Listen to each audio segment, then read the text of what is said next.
The easiest thing that came to me when I volunteered to be here with you today was the title, believe it or not, between the if and the what if. I think it came easily because it was there anyway. Yeah, I knew what I wanted to say, I just didn't have it structured. That's all. But it was there. So I gave them the title and then I started thinking, what am I going to do with this title? So as I told you, I'm an English teacher. So when we teach conditional sentences, it comes the following way. Everything starts with the if clauses, the so-called if clauses. And usually we start with if present will. That's very similar to a mathematical equation, I know that, but it's nothing to do with mathematics. Anyway, it's called future possible because it talks about the future, and if it's future then, why can't it be possible? So the title is not very original, yes, future possible, but then lots of things happen in the English classes, other classes come, we add things to it, and then it comes the time when we teach the what if, thinking about the past. And these, and I'm going to spare you from the mathematical equation that comes with it, but I'm going to give you the title. It's called Past Unreal. So not only does it belong to the past, but it's also unreal, which means it never happened. So because of that, as you can see there, I placed adolescence. And then you're going to ask, she's talking about English, and now she's talking about adolescence. But I told you that I've been a teacher for such a long time. And I've been dealing with young people for such a long time. And I chose to deal with adolescents all this time. I'm passionate for what I do. And I completely in love with adolescents. And I'm talking about ages 11 to 17, 18. And I see all the transformations they go through throughout those years. So, before you think I'm going berserk, I'm linking the dots for you now. So, adolescence goes under the future possible, and adulthood, because yes, it comes to the question when we think, what is adolescence, and what's the difference between it and adulthood? So, I placed it under the what if. I'm sure some of you are already thinking about the answers, and it's so good that you think about those answers. But what I want to say, is that it makes me wonder a lot. Because I don't think that everything fits in a box just like that. Life is not so, oops, yeah? So here is it, and that's that, and everything's solved. That's not the way things happen. And what happens now, what I see, is a lot of people getting very confused about where they are. Yeah, age 16, they are making choices, difficult choices. So, tough decisions start coming ahead. And it's decisions about profession. If we think about it, when we decide what we're going to do for the rest of our lives, okay, you can change direction. I'm not talking about the what if you had done something different? Yes, of course. You can still, but I'm not talking about this young adult. I'm talking about an adult, right? That's already time to look at the past and start thinking about, what if I had done things differently? What if I had made different choices? What would my life be like today? So when at age 16, these people have to make this kind of choices. This is very serious. I'm not totally sure if they are aware of all that responsibility. But if we think about it, yes, when we choose our professions, we are thinking about the type of people we are going to be with, because our circles start getting a little bit narrower to a certain extent. So, FYI, right, just a piece of information.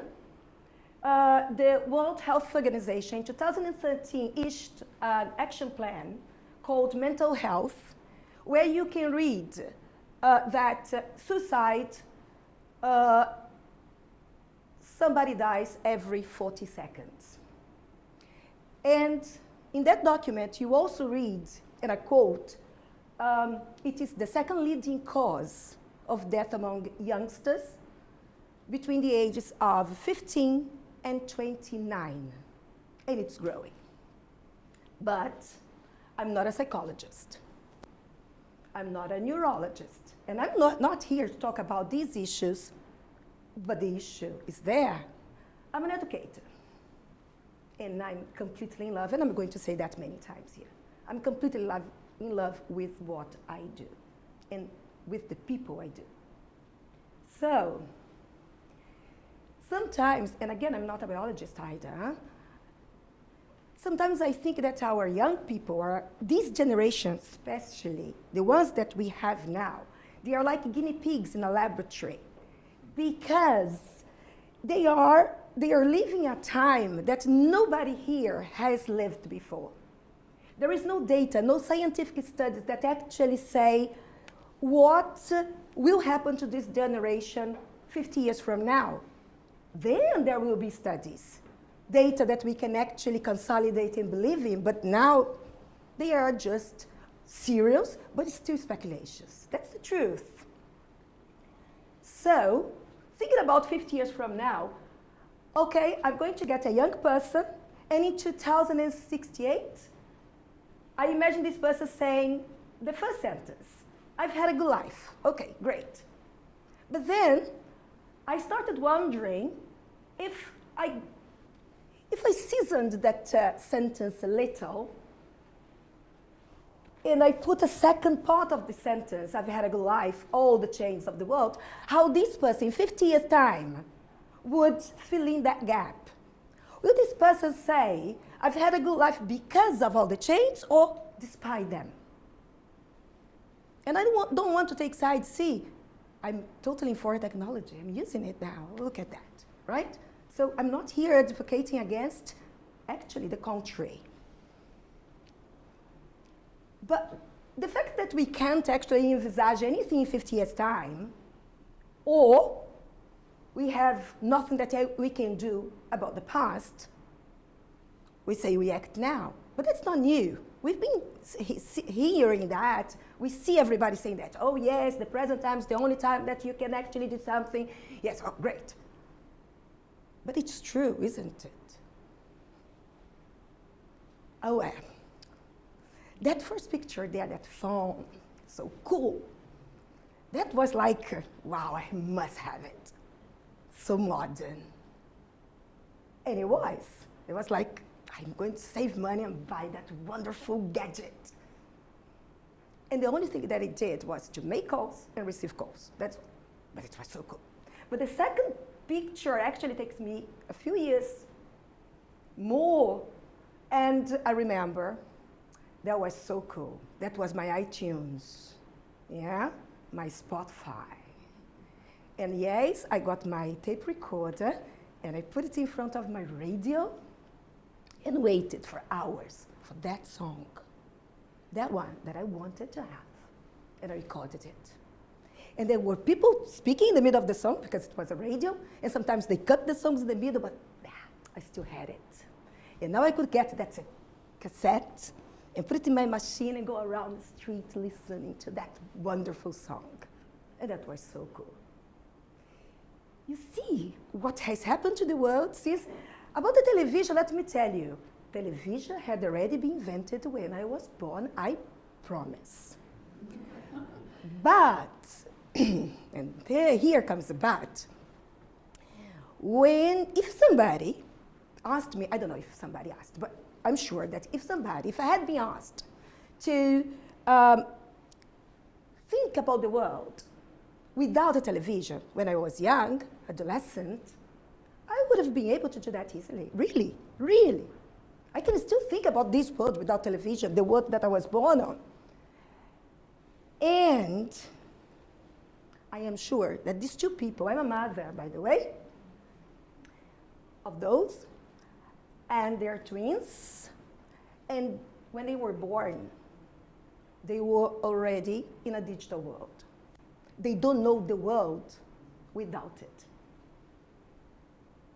So I am so sure that if they are asked to think about the world without internet, social media, they won't be able to think and actually describe the world that a lot of us saw. So I'm talking about very little time between one thing and the other. And then comes something, I'm an educator, I'm a mother, all these things are all joined together inside me and they're boiling, right? Because we are talking about skills. And it's important to say, for example, that my children, they have been studying in a wonderful school, fully credited by the International Baccalaureate, and where what is taught is as important as why they are taught and how the student learns.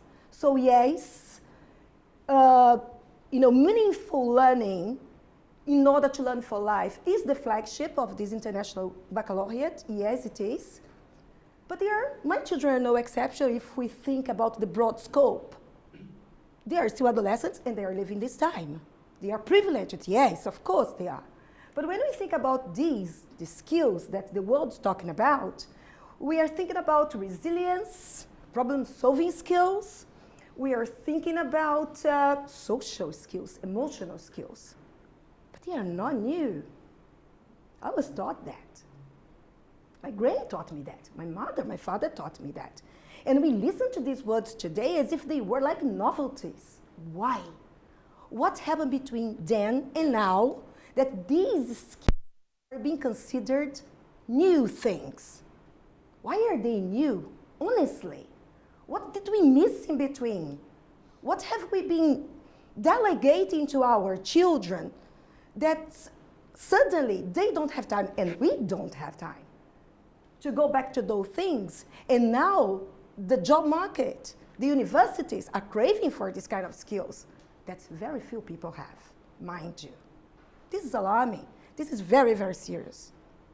Because now, suddenly, the academic skills, and I'm not saying that they are more important, I'm not giving an opinion here, the academic skills are not so relevant as long as people know how to do teamwork, resilience, and all these other skills that, yes, they are really essential, but they are not new. And that's the way I see us. If you think I'm talking about the young people there, no, that's us, adults. We were not prepared for the change that happened in our generations. Nobody told us that the world would get to this point. Mind you, when I talked about that telephone that just made calls and received calls, I was thinking about, the genie in the lamp materialized. I had no idea that so many other things were going to happen so fast. Look at what we are now. We are not dealing with that properly. We don't know. We were not taught. We were not prepared. Nobody prepared us for it. But now that we know that these things happen and they will keep happening faster and faster, we don't know what's going to happen in 5 years. That is the truth. We cannot imagine what's going to be on the market in 5 years. I'm not talking about 10, 15, forget it. So that is us, not knowing what to do with the generation that is happening now. Us teachers, us educators, us parents. Because now that we know that it's going to change faster and faster and that we have no idea, we want to spare our children from what we were not spared, that is that no preparation for it. But in order to prepare, I'm tired just by talking. What are we doing? Aren't we making things worse, perhaps? We are preparing them for what? Everything? Is it possible to be everything? To be good at everything? Now you have to acquire all the skills? I suffer with them because I love them. I breathe adolescence every day. And they worry me, and we have to think about them and stop thinking about us. We have to do our homework and give them some peace and quiet and tell them they are young and there is so much they have to do. They don't need to make all the decisions now. There is time. Calm down. It's okay to be insecure. It's okay not knowing. It's fine. It's just fine. And I hope that thinking together, we can actually prepare them for a better future.